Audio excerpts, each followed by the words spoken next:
Ah, got it, you want the full story, expanded to about 1,500 words, with that cinematic, emotional, life-changing arc.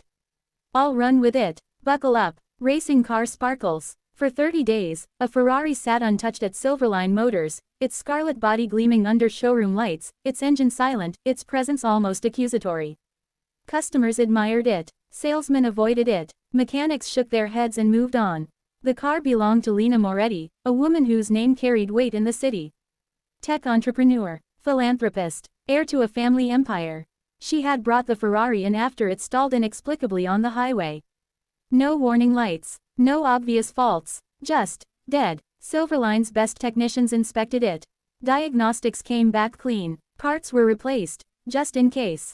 Software was updated. Nothing worked. After a week, Lena stopped asking for updates. After 2 weeks, the staff stopped trying. After 30 days, the Ferrari became a very expensive decoration. That was the day Ethan Cole walked through the service entrance. Ethan hadn't planned to be there. In fact, he wasn't supposed to be anywhere at all. 3 months earlier, he'd been laid off when the independent garage he worked at shut down. No warning, no severance, just a handshake and a, "Sorry, man." Since then, he'd burned through his savings, sold his motorcycle, and moved into his sister's spare room. He applied everywhere, dealerships, body shops, even quick lube places, but no one was hiring. That morning, his sister had gently suggested he get out of the house.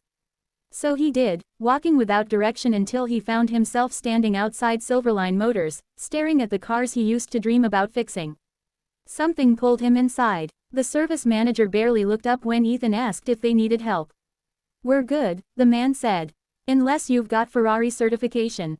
Ethan didn't, but he had something else. "Mind if I just take a look?" he asked, nodding toward the red Ferrari in the corner. "No charge." The manager sighed. "Knock yourself out. It's dead anyway." Ethan approached the car like a doctor meeting a patient everyone else had given up on. He didn't start with the computer. He didn't grab tools. He just listened. He ran his hand along the hood.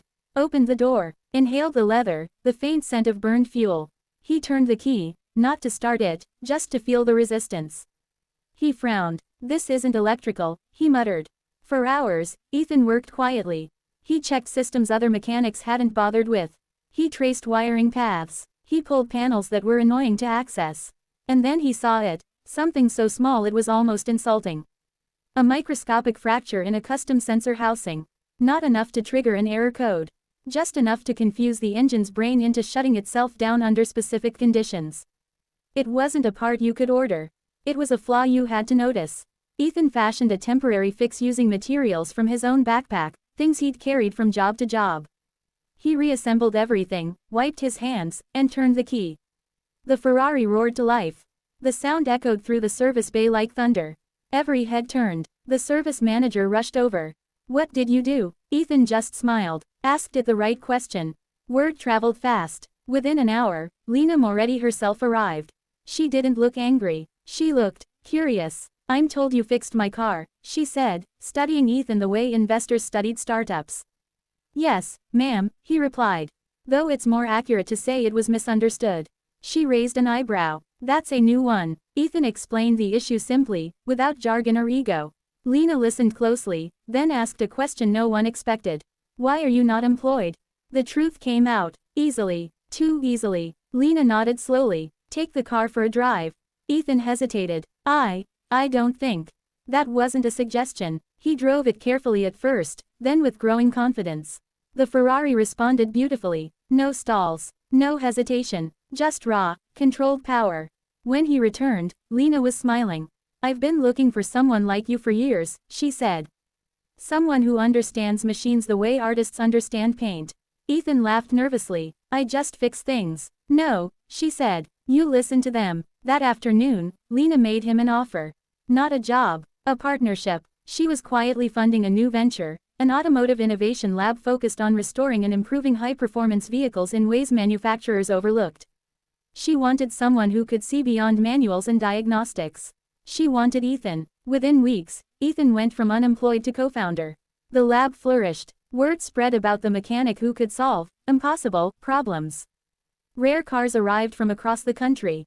Ethan hired other overlooked technicians, People who'd been told they weren't good enough, fast enough, certified enough.